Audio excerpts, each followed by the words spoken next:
युवा राजपूत सभा जी संपर्क में रहती है बीजेपी के, तो आपकी कोई बातचीत नहीं हुई? जब बीजेपी अच्छी बात करेगी तो बीजेपी जिंदाबाद बोलेंगे, अगर बीजेपी गलत बात करेगी, क्योंकि हमें पार्टी से कोई मतलब नहीं, हमारी सभा है और सभा लोगों के लिए है, और लोगों के अच्छे हित की बात करोगे तो जिंदाबाद बोलेंगे। जिस दिन जो लोगों के बारे में गलत बात करोगे, लोगों के हक की बात नहीं करोगे, उस दिन मुर्दाबाद बोलेंगे। यही जिगरा तो युवा राजपूत सभा में है, और युवा राजपूत सभा में है। आप बड़ी कंट्रोवर्सी में आए, जो अभी श्री माता वैष्णो देवी यूनिवर्सिटी को लेकर विवाद रहा, उसमें आपने बड़ा योगदान दिया। उसके बाद कॉलेज को बंद होने के बाद आपने हलवा शलवा बांटा, लेकिन सोशल मीडिया पे जो हम खबरें चलते देख रहे हैं वो क्लियरली कह रहे हैं कि इन्होंने जो चीज़ की वो जम्मू के लोगों के हितों के अगेंस्ट है। नहीं, अभी आपने पत्रकारिता स्टार्ट की है, अभी आपको पता ही नहीं है। सबसे पहली आवाज दिलावर सिंह मन्हास ने उठाई थी कि ये फैसला गलत आया है। जो लड्डू और हलवा बांट रहे थे वो युवा राजपूत सभा की बी टीम होगी, हमने नहीं थे। हम पहले जिस दिन फैसला आया था उसी दिन सबसे पहला बयान दिलावर सिंह मन्हास का आया था कि ये गलत फैसला है, क्योंकि हमें कॉलेज हमें कॉलेज को वहां से हमारे बच्चों को एडमिशन दिलाने की बात थी, हमारे बच्चों को वहां से बाहर निकाल के और कॉलेज बंद कराने की डिमांड नहीं थी। मैंने आपके वाइस प्रधान के भी 2 इंटरव्यू किए, उनका भी बिल्कुल क्लियर यही कहना है। उन्होंने ये नहीं कहा कि हम कॉलेज बंद कराना चाहते, उनकी डिमांड भी वही थी। आपने मुझे कंप्लीट करने दीजिए। जिस वाइस प्रधान की बात, एडवोकेट साहब, जिस वाइस प्रधान साहब की बात की है वो बी टीम के हैं। अच्छा, आपकी भी 2 टीमें हैं? अभी आपको पता ही नहीं है।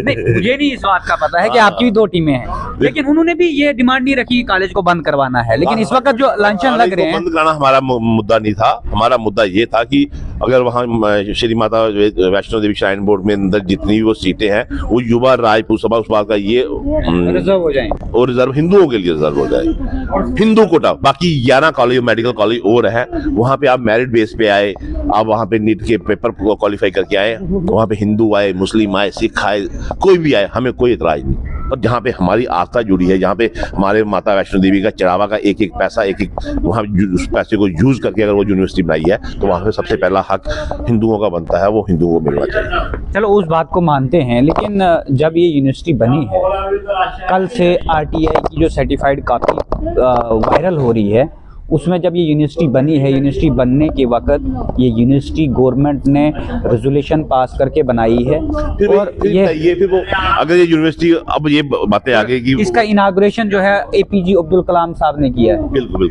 उन्होंने। आप फिर ये भी जो माता श्राइन बोर्ड का, नहीं मैं आपको नहीं कह रहा, मैं आपको रिजर्वेशन हमें चाहिए, क्योंकि वो हमारा पैसा। फिर हमें ये बताइए कि वो श्राइन बोर्ड का जो पैसा यूनिवर्सिटी के नाम पे निकाला गया वो कहाँ गया?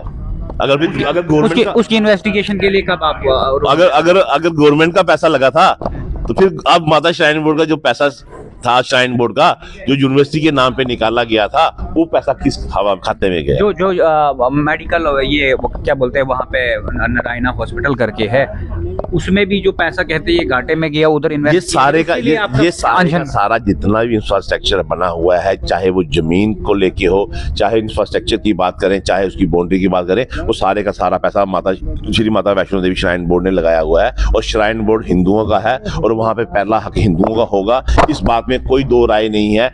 हिंदू के लिए 100% कोटा चाहिए श्राइन बोर्ड के लिए। बाकी 11 कॉलेज हमने आपको मेडिकल कॉलेज और दे दिए हैं, वहाँ पे आप अपने बच्चे पढ़ाइए, हमें कोई किसी से इतराज नहीं है, हमें किसी से कोई इतराज नहीं। सारे के वहाँ पे आप मेरिट पास करके आए, वहाँ पे नेट पास करके, हमें उसमें कोई इतराज ही नहीं है। लेकिन फिर तो एफिलिएशन, फिर तो ये जो यूनिवर्सिटी है असल में ताल्लुक जो है वो कॉलेज और यूनिवर्सिटी का है, फिर तो यूनिवर्सिटी माइनॉरिटी घोषित होनी चाहिए, पहले होनी चाहिए ना। जैसे अलीगढ़ यूनिवर्सिटी है, वहाँ मुस्लिम यूनिवर्सिटी है, जैसे गुरु नानक देव यूनिवर्सिटी पंजाब में वो सिखों में, वहाँ तो 100% रिजर्वेशन किसी भी समुदाय को। आप 100 नहीं दो, 90 दो, 80 दो, और पहली प्रेफरेंस हिंदुओं को होनी चाहिए, क्योंकि हिंदू समाज का पैसा लगा हुआ वहाँ पे। अच्छा, इसको आपका क्या स्टैंड है इसको लेकर के, जो बोल रहे हैं कि उसमें घाटा हो गया जी, वहाँ श्राइन बोर्ड का पैसा लगा, वो भी हिंदुओं पे चढ़ावे का, और अगर श्री माता वैष्णो देवी जहाँ आपका ये आस्था है उसके नाम पर पैसा लेकर घोटाला करेगा यहाँ पे, उसके लिए आपका तो उसका हिसाब माता रानी खुद ले लेगी। नहीं, आपका वो शेर पे सवार है और हाथ में त्रिशूल भी है। उसने बैरों को नहीं छोड़ा, तो ये कौन से बैरों के साथ? जब संघर्ष समिति वालों के प्रधान को ये क्वेश्चन पूछने लगे तो वो आगे से जय श्री राम करते हैं, वो आंसर ही नहीं देते। बस बीजेपी की जय श्री राम ही बोलेगी। जम्मू भारतवर्ष में रहना है तो जय श्री राम कहना है, यही नारा बीजेपी ने कहा आगे पूरे हिंदुस्तान में सरकार बना ली है, पर हिंदुओं को करना कुछ नहीं है। जिसने हिंदुओं को बीजेपी कुछ करेगी, सबसे पहले युवा रायपुर सभा बीजेपी के साथ कंधे से कंधा मिला के खड़ी रहेगी। ये थे हमारे साथ युवा राजपूत सभा के प्रधान। तो इन्होंने आज ये भी रिवील किया है कि यहाँ पे कोई बी टीम भी है, और मेरे को इसके बारे में कोई जानकारी नहीं थी, क्योंकि हमने उनसे भी सवाल किए थे और सवालों में वो फंसते दिखे।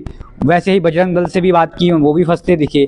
तो आज इनसे भी बातचीत की है, लेकिन इन्होंने कहा है कि इस तरह की हमारी कोई डिमांड नहीं थी। आप फर्दर अपडेट के लिए जुड़े रहिए द स्ट्रांग सिग्नल के साथ। धन्यवाद।